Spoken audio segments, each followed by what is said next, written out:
Bashar al-Assad has replied to John Kerry's remarks that Syria should be included in negotiations to reach a political transition, saying his government will decide on the issue after seeing actions.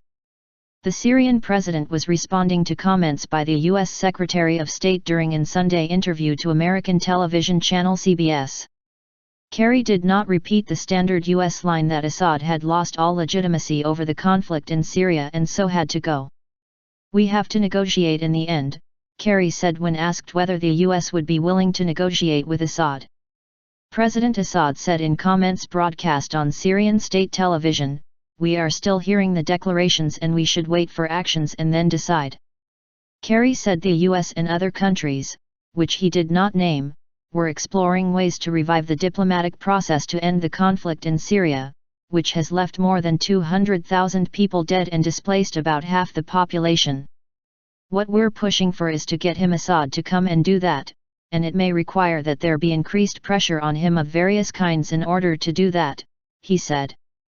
Assad's condition. Assad said that any change in international attitude regarding Syria's situation would be positive. However, he reiterated that foreign countries should stop supporting terrorist groups in Syria, a term his government uses for armed opposition groups who have been battling the army and allied fighters for 4 years. "Any talk on the future of the Syrian president is for the Syrian people and all the declarations from outside do not concern us," Assad said.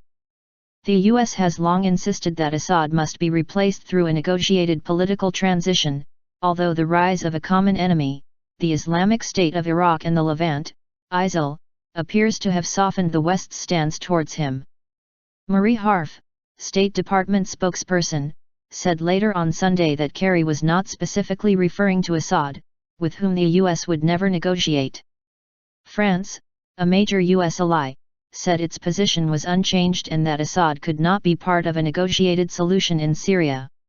When asked about Kerry's remarks on Monday, Mevlut Cavusoglu, Turkish foreign minister, called Assad's government the reason for all the problems in Syria. "What is there to negotiate with Assad?" he said. "What will you negotiate with a regime which has killed more than 200,000 people and used chemical weapons? What result is achieved through negotiations so far today?" 2 rounds of peace talks last year in the Swiss city of Geneva failed to halt the conflict, which started when security forces cracked down on peaceful pro-democracy demonstrations in 2011.